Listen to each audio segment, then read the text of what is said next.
absolute value. Most of us don't have a problem when we see a number in absolute value bars and we say, okay, what's the absolute value of -5? I don't think any of us have a problem saying, okay, that we just make the negative numbers positive, keep the positive numbers positive. But when it comes to solving equalities or inequalities, it gets a little trickier.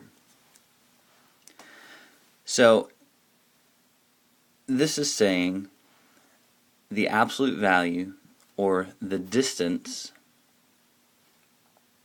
from A is B. So the absolute value of A, the distance is B, and so this is B. And so we could be at -A, or we could be at +A. And so that's why we say, okay, well then A equals B, or A equals -B.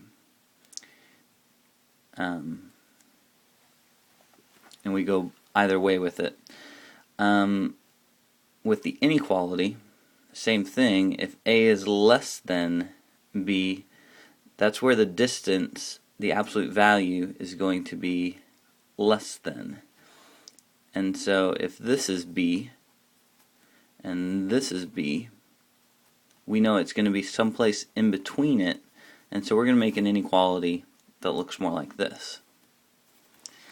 The compound inequality with A being in between that. And then if it's the other way around,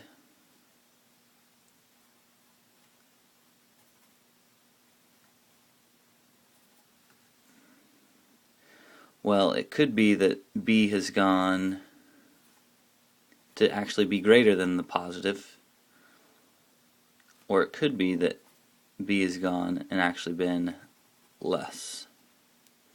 And so keep that in mind as we write all of these equations. In between, greater than, less than. But the point is you have to keep in mind that it could be positive or negative. So basically we're going to write two equations every single time. Two inequalities every single time. So either x plus 3 is actually equal to 7, because we didn't have to make it positive, or x plus 3 was equal to -7, and then we made it positive. So then either x equals, if we subtract 3, x equals 4, or x equals, subtract 3, -10.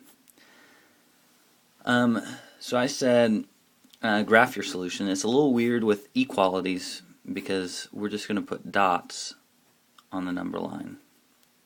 And we're not going to shade it all, but it's equal to -10, and it's equal to 4. Now I added this in here. Don't forget to check your answers. They could be extraneous, where they work in solving, but they don't work when you go back to plug them in. It's something that happens in the solving process, and we have to double check it. So -10 plus 3 is -7, and the absolute value of -7 is 7.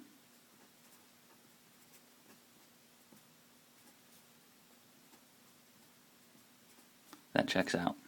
And then 4 plus 3 is 7. Yes, that checks out as well.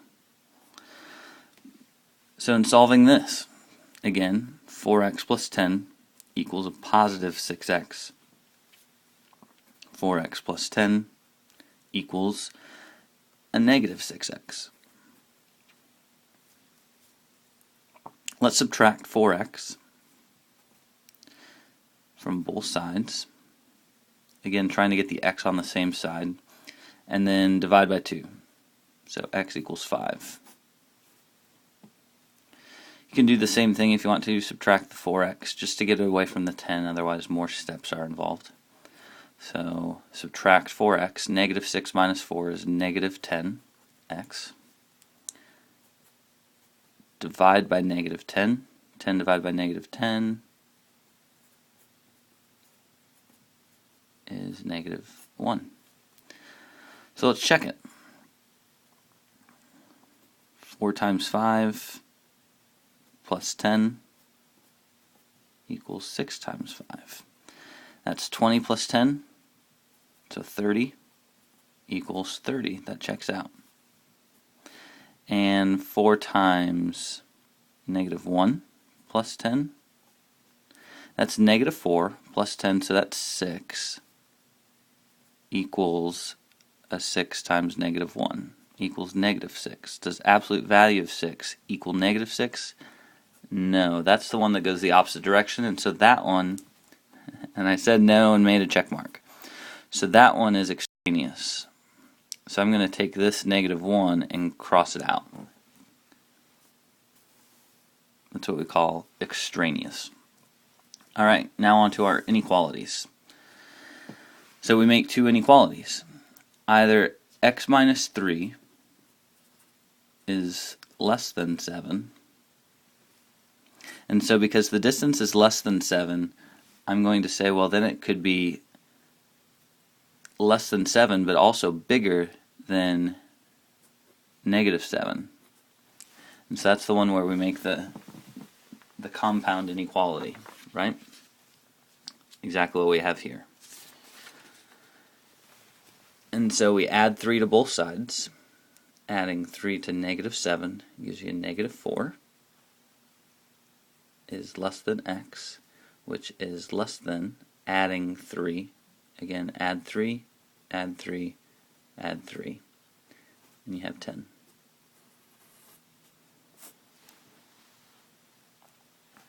So, negative 4, 10,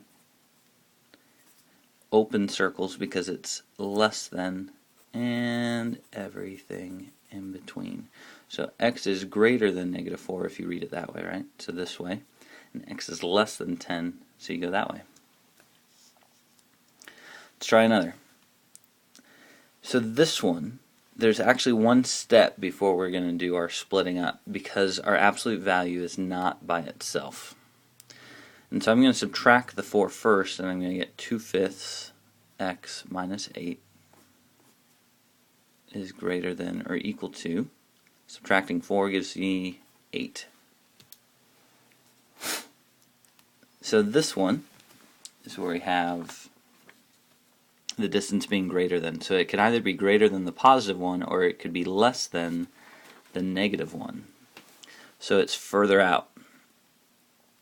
So we drop the absolute value and make it greater than 8 because it could have been positive to begin with, or it could have been negative, and so it could be less than the negative 8. Both ways we're going to add 8, 2/5 x. If you add 8 to 8, you get 16. And then x is greater than, dividing by 2/5 is the same thing as multiplying by 5 halves.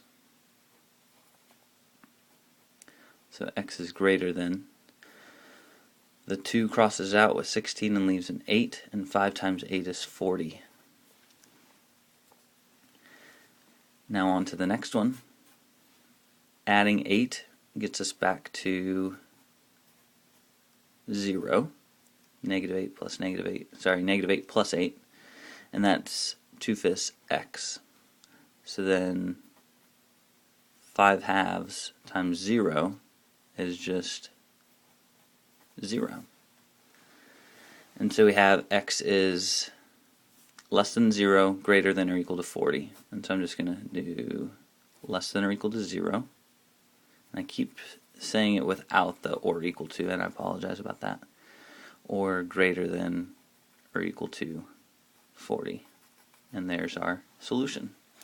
Happy solving with all of your absolute values and all that.